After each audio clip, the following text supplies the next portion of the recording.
Hi friends, പുതിയൊരു വീഡിയോയിലേക്ക് എല്ലാവർക്കും സ്വാഗതം. അങ്ങനെ ജയപാലിൻ്റെ വീട്ടിലേക്ക് ഗംഗയും കാവേരിയും കൂടെ വന്നിരിക്കുകയാണ്. അങ്ങനെ അവർ സംസാരിച്ചുകൊണ്ടിരിക്കുന്ന സമയത്ത് തന്നെ ജയപാലിന് അവിടേക്ക് വരികയാണ്. അപ്പോൾ ആളൊന്നും അറിയാത്തതുപോലെ ഇങ്ങനെ സംസാരിച്ച് തുടങ്ങുകയാണ്.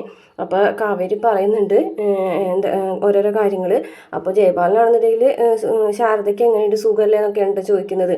അപ്പോൾ നിളയ്ക്ക് പനിയാണെന്ന് പറയുമ്പോൾ ആണോ, ഓരോന്നിങ്ങനെ വരികയാണല്ലേ എന്നൊക്കെ ചോദിക്കുകയാണ്. അതൊന്നും സാരില്ല ഞങ്ങളെ മാറിക്കോളും, പക്ഷേ ഇപ്പോൾ വീടിൻ്റെ ചെത്തിയുടെ കാര്യമാണ് ഇപ്പോൾ ആകെ പ്രശ്നമായിരിക്കുന്നതെന്നൊക്കെ പറയുന്നുണ്ട്.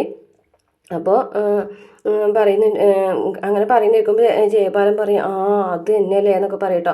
അപ്പോൾ അല്ല, ഈ വീട് ഹൗസിംഗ് ലോൺ എടുത്ത് പണിതാണെന്നൊന്നും പോലും ഞങ്ങൾക്ക് അറിയില്ലായിരുന്നു. അങ്ങനെയാണെന്നുണ്ടെങ്കിൽ തന്നെ അത് അങ്കിള് വഴിയായിരിക്കുമല്ലോ അടച്ചിരുന്നത്.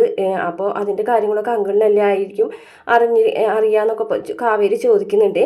അപ്പോൾ ജയപാലൻ അങ്ങനെ കറക്റ്റായിട്ട് ഒന്നിനും മറുപടി പറയുന്നില്ല. അങ്കിളിന് അതൊക്കെ അറിയായിരുന്നു. 8 മാസമായിട്ട് ലോൺ മുടങ്ങിയിട്ട് കെടുക്കുകയാണെന്നാണ് പറയണത് എന്ന് പറയട്ടോ. അപ്പോൾ ഇതൊന്നും അച്ഛൻ ഞങ്ങളോട് പറഞ്ഞിട്ടില്ല എന്ന് പറയട്ടോ. അപ്പോൾ പറയുന്നുണ്ട്, അതാണ് അരവിന്ദൻ്റെ നന്മ.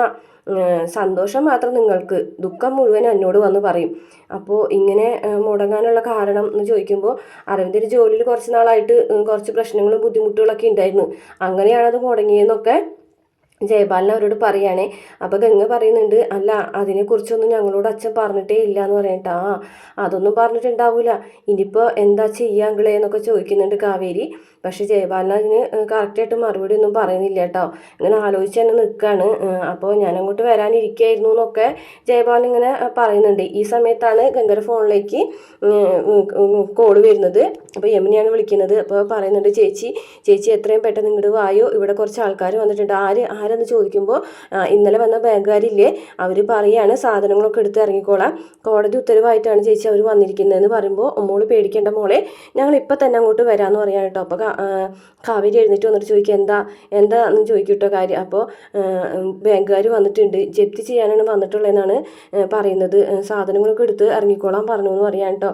അപ്പോൾ ജയപാലൻ ഇങ്ങനെ നിൽക്കണം കേട്ടോ. അപ്പോൾ കാവേരി ചോദിക്കും, ഇനി എന്താ അങ്കിളെ ഞങ്ങൾ ചെയ്യേണ്ടത് എന്ന് ചോദിക്കുന്നതിനൊന്നും ജയപാലൻ മറുപടി പറയുന്നില്ല കേട്ടോ. ഒന്നും മിണ്ടാതെ ഇങ്ങനെ നിൽക്കണതാണ്. അപ്പോൾ കാവേരി പറയും, വാ ചേച്ചി നമുക്ക് പോകാമെന്ന് പറഞ്ഞിട്ട് വേഗം തന്നെ അവിടെ നിന്ന് പോകുകയാണ്. ഈ സമയത്ത് പിന്നീട് കാണിക്കുന്നത് നിവിൻ വിനീതിൻ്റെ അടുത്തേക്ക് വരികയാണ്. നീ എന്താണ് ഇങ്ങനെ ആലോചിച്ചിരിക്കുന്നത്, അമ്മാവൻ്റെ കാര്യം ആലോചിച്ചിരിക്കുകയാണോ എന്ന് ചോദിക്കുമ്പോൾ, അതെ, നീ അവിടേക്ക് പോയിരുന്നോ, എനിക്ക് അവിടേക്ക് പോകാൻ തോന്നുന്നില്ലടാ. കാരണം എനിക്ക് എപ്പോഴും അമ്മാവൻ്റെ മുഖം ഓർമ്മ വരുന്നു, അമ്മാവൻ ചിരിക്കുന്നത് എൻ്റെ തോളിൽ തട്ടിയിട്ട് വർത്താനം പറയുന്നതൊക്കെ ഇനി ഒരിക്കലും ആ സ്വരം ഒന്ന് കേൾക്കാൻ പറ്റില്ലല്ലോ എന്നൊക്കെ പറഞ്ഞിട്ട് ഇങ്ങനെ സങ്കടപ്പെട്ടുകൊണ്ടിരിക്കുകയാണ് കേട്ടോ. അപ്പോൾ ഈ പിന്നീട് ചെത്തിയുടെ നടപടികളെക്കുറിച്ചൊക്കെ അവർ തമ്മിൽ സംസാരിക്കുന്നുണ്ട്. ഇനിയിപ്പോൾ എന്ത് ചെയ്യാനാ, എന്താണ് എന്തെങ്കിലും ഒരു മാർഗം ഉണ്ടോ എന്നൊക്കെ ചോദിക്കുകയാണ് കേട്ടോ. അറിയില്ല ഇനിയിപ്പോൾ എന്ത് ചെയ്യാമെന്ന്. ആ സമയത്താണ് വിനീതിൻ്റെ ഫോണിലേക്ക് കോള് വരുന്നത്. അങ്കിളിൻ്റെ ഫോണിൽ നിന്നാണല്ലോ കോള് വരുന്നത്. നീ എടുക്ക് വേഗം എന്ന് പറയാം കേട്ടോ. അപ്പോഴേക്കും വിളിക്കുന്നത് നിളയാണ്. അപ്പോൾ വിനീതേട്ട വേഗം ഒന്നും ഇങ്ങോട്ട് വരുമോ എന്ന് ചോദിക്കുകയാണ് കേട്ടോ. എന്താ മോളെ കാര്യം, ഇവിടെ കുറച്ച് ആൾക്കാർ വന്നിട്ടുണ്ട്, ഇറങ്ങിപ്പോകാൻ പറയാണ് വിനീതേട്ട എന്ന് പറയുന്നത്. ഇറങ്ങിപ്പോകാനോ, ആരെയും ചോദിക്കട്ടോ. ആ ബാങ്കിൽ നിന്ന് വന്നില്ലേ, അവരാണ് വന്നിട്ടുള്ളത്, എത്രയും പെട്ടെന്ന് ഇറങ്ങണം എന്നാണ് പറഞ്ഞത്. മോള് വിഷമിക്കൊന്നും വേണ്ട, ചേട്ടൻ ഇപ്പോൾ വരാമെന്ന് പറയാണ് കേട്ടോ. അങ്ങനെ നിവിൻ ചോദിക്കും എന്താണ് കാര്യം ചോദിക്കുമ്പോൾ ബാങ്കുകാർ വന്നിട്ടുണ്ട് ജപ്തിക്ക് വേണ്ടിയിട്ട്. അങ്ങനെ അവർ വേഗം തന്നെ അവിടേക്ക് പോകും കേട്ടോ. ഈ സമയത്ത് ശാരദയാണെന്നുണ്ടെങ്കിൽ ഇങ്ങനെ ഇരിക്കുകയാണ് കേട്ടോ. അപ്പോൾ യമുന ഒന്ന് പറയുന്നു, മര്യാദയ്ക്ക് വാതിൽ തുറന്നു കൊടുക്കുന്നതല്ലേ അമ്മ നല്ലത് എന്ന് പറയട്ടോ. അപ്പോൾ എന്തിനാണ് വാതിൽ തുറന്നു കൊടുക്കുന്നത്, അതിൻ്റെ ഒന്നും ആവശ്യമില്ല എന്ന് പറയട്ടോ. അപ്പോൾ ജനലിൻ്റെ അവിടെ വന്ന് നോക്കുമ്പോൾ പോലീസുകാർ വന്നത് കാണുമ്പോൾ, അയ്യോ പോലീസുകാർ വന്നിട്ടുണ്ടെന്ന് പറഞ്ഞപ്പോൾ ശാരദയ്ക്ക് പോലീസ് വന്നിരിക്കണം. അതെ, പിന്നെ പോലീസുകാർ അവർ ബാങ്കുകാരൊക്കെ ആയിട്ട് സംസാരിക്കണം, തിരിച്ചു പോകുന്നത് കാണാം ബാങ്കുകാർ. അപ്പോൾ പോലീസുകാർ തിരിച്ചു പോയിരുന്നു. അങ്ങനെ അവർക്ക് മനസ്സിലായിട്ടുണ്ടാവും, സ്ത്രീകൾ മാത്രമുള്ള വീടല്ലേ, ഒന്നും ചെയ്യാൻ പാടില്ല എന്ന് മനസ്സിലുണ്ടാവും. അപ്പോൾ തിരിച്ചു പോയതാവും. പക്ഷേ അവർ അടുക്കള വാതിൽ കൂടെ ചവിട്ടി പൊളിച്ച് അകത്തേക്ക് വരികയാണ് കേട്ടോ ചെയ്യുന്നത്. അപ്പോൾ ശാരദയും അതുപോലെ യമുനയും നീളൊക്കെ ആകെ പേടിച്ച് നിൽക്കുകയാണ് കേട്ടോ. അങ്ങനെ പോലീസുകാർ അകത്ത് കയറിയിട്ട് വന്നിട്ട് ചോദിക്കുകയാണ്, നിങ്ങൾക്ക് മര്യാദയുണ്ടോ, നിങ്ങൾക്ക് മാന്യന്മാരോട് സംസാരിക്കാൻ അറിയോ, നിങ്ങളെന്താ കോടതി ഉത്തരവ് അംഗീകരിക്കാത്തത്, കോടതി ലംഘനം എത്ര ശിക്ഷയാണെന്ന് അറിഞ്ഞൂടെ എന്നൊക്കെ ചോദിക്കുകയാണ്. ഇതെൻ്റെ മോൻ കഷ്ടപ്പെട്ടുണ്ടാക്കിയ വീടാണ് സാറേ എന്നൊക്കെ അമ്മ പറയുന്നുണ്ട് കേട്ടോ. ശാരദനോട് പറയാണ് നിങ്ങൾ വേഗം തന്നെ ഇവിടെ നിന്ന് ഇറങ്ങാൻ നോക്കുക എന്ന് പറയാൻ കേട്ടോ. അങ്ങനെ ശാരദയും മക്കളൊക്കെ കൂടി പുറത്തേക്ക് ഇറങ്ങാണ്.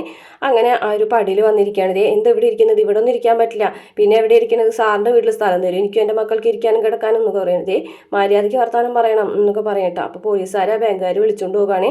എന്നിട്ട് പറയും സാറ് പറഞ്ഞില്ലേ അവരെ കഴുത്തിന് പിടിച്ച് തള്ളി പുറത്താക്കുന്നു, അത് തന്നെ ചെയ്താൽ മതി, അങ്ങനെയൊന്നും ചെയ്യാൻ പാടില്ല, അത് വലിയ പ്രശ്നമാവും, സാറിനും കൂടെ ഗുണമുള്ള കാര്യമാണെന്ന് കൂട്ടിക്കോളാൻ പറയും കേട്ടോ. അങ്ങനെ അവർ വീണ്ടും വരികയാണ് കേട്ടോ. മര്യാദയ്ക്ക് ഇറങ്ങിക്കോ, അല്ലെങ്കിൽ ലാത്തിയുടെ ചൂട് നിങ്ങൾ അറിയും എന്നൊക്കെ പറഞ്ഞിട്ട് ഭീഷണിപ്പെടുത്താണ്. അന്നേരം ശാരദ പറയുന്നത് എൻ്റെ ഭർത്താവ് കഷ്ടപ്പെട്ടുണ്ടാക്കിയ വീടാണ്, നിങ്ങൾ അങ്ങനെ പെട്ടെന്ന് വന്നിട്ട് പോകാൻ പറഞ്ഞിട്ടുണ്ടെങ്കിൽ എങ്ങനെയാണ് ശരിയാവുന്ന ചോദിക്കും. അപ്പോഴേക്കും വിനീതും നിവിനും വരികയാണ് കേട്ടോ. എന്താ അമ്മ ഈ കാര്യം ചോദിക്കും, ഇവർ പറയുന്നത് കേട്ടില്ലേടാ, ഞങ്ങളോട് ഇവിടുന്ന് ഇറങ്ങാൻ എന്ന് പറയാം കേട്ടോ. അപ്പോഴേക്കും കാവേരിയും യമുനയും ഗംഗയും വരികയാണ് കേട്ടോ. അപ്പോൾ നിവിനും അതുപോലെ വിനീതും പോലീസുകാരൊക്കെ വിളിച്ച് സംസാരിക്കുന്നുണ്ടെങ്കിലും അവരൊന്നും അനുസരിക്കാൻ കൂട്ടാക്കുന്നില്ല. അങ്ങനെ അവസാനം ഒരു വനിതാ പോലീസ് വന്നിട്ട് ശാരദനെ അടിക്കാൻ വേണ്ടിയിട്ട് വടി പൊന്തിക്കുന്ന സമയത്താണ് കാവേരി ആ വടി തടയുന്നത്. അങ്ങനെ കാവേരിനെ അടിക്കാൻ പോകുമ്പോഴേക്കും ഗംഗ വന്നിട്ട് ആ പോലീസുകാരനെ തട്ടി മാറ്റുന്നുണ്ട് കേട്ടോ. അങ്ങനെ അവർ വീഴാൻ പോകുന്നുണ്ട്. അപ്പോഴേക്കും പോലീസുകാർ വന്നിട്ട് പറയുകയാണ് നിങ്ങൾ ഈ ചെയ്ത തെറ്റിൻ്റെ ശിക്ഷ എന്താണെന്ന് നിങ്ങൾക്കറിയോ, എത്ര വർഷം നിങ്ങൾ ജയിലിൽ കിടക്കേണ്ടി വരും, കോടതി ലംഘനം നടത്തി മാത്രമല്ല ഡ്യൂട്ടി ചെയ്യാൻ വന്ന പോലീസുകാരെ, യൂണിഫോമിലിരിക്കുന്ന പോലീസുകാരെ ആക്രമിച്ചു, അതൊക്കെ നിങ്ങളുടെ പേരിലുള്ള കേസാണ്, മക്കളുടെ ജീവിതം ഇനി ജയിലിനുള്ളിൽ തന്നെയാവും, അങ്ങനെ ആവാതിരിക്കാന്നുണ്ടെങ്കിൽ മര്യാദയ്ക്ക് പോയിക്കോളാനൊക്കെ പറയാണ് കേട്ടോ. അങ്ങനെ ബാങ്കുകാരും പോലീസുകാരും തമ്മിലൊരു ധാരണയിൽ എത്താണ് കേട്ടോ, എത്രയും പെട്ടെന്ന് ഇവരെ പുറത്തിറക്കാന്നുള്ളത്. അങ്ങനെ അവസാനം പറയാണ് നിങ്ങൾ എത്രയും പെട്ടെന്ന് പുറത്തിറങ്ങിക്കോ, ഞങ്ങൾ നിങ്ങളുടെ മക്കൾ ചെയ്ത തെറ്റ് ക്ഷമിക്കാൻ തയ്യാറാണ്, പക്ഷേ മര്യാദയ്ക്ക് ഇവിടെ നിന്ന് ഇറങ്ങിത്തരാൻ പറയാണ് കേട്ടോ. അവസാനം ശാരദ പറയാണ് ഇതിനൊരു തീരുമാനം ഞാൻ ഉണ്ടാക്കി തരാമെന്ന് പറയാണ്. അങ്ങനെ അകത്തേക്ക് പോകുന്നത് കാണിച്ചുകൊണ്ട് ഇന്നത്തെ എപ്പിസോഡ് അവസാനിക്കുകയാണ്. പ്രമോലാണെന്നുണ്ടെങ്കിൽ ശാരദ മണ്ണെണ്ണ എടുത്തുകൊണ്ടു തലയിൽ കൂടെ ഒഴിക്കുന്നുണ്ട്. പിള്ളേരൊക്കെ ആകെ അലറി വിളിച്ച് കരയാണ് കേട്ടോ. എൻ്റെ ശവമല്ലാതെ ഈ വീട്ടിൽ നിന്ന് കൊണ്ടുപോകാൻ പറ്റൂല എന്നൊക്കെ പറഞ്ഞിട്ട് ഇങ്ങനെ നിലവിളിക്കുന്നുണ്ട്. അങ്ങനെ അവസാനം അങ്ങോട്ടും ഇങ്ങോട്ടും പിടിയും വലിയൊക്കെ ഈ സമയത്ത് ജയബാലനും വരുന്നുണ്ട് കേട്ടോ. പക്ഷേ എല്ലാത്തിനും ഒടുവിൽ ഇവരെല്ലാവരും കൂടിയിട്ട് പെട്ടിയും ബാഗും അരവിന്ദിൻ്റെ ഫോട്ടോ ഒക്കെ ആയിട്ട് വീടിന് പുറത്തേക്ക് ഇറങ്ങി പോകുന്നതാണ് കാണിക്കുന്നത്. വീഡിയോ നിങ്ങൾക്ക് ഇഷ്ടപ്പെടാൻ ചാനൽ സബ്സ്ക്രൈബ് ചെയ്ത് സപ്പോർട്ട് ചെയ്യണേ.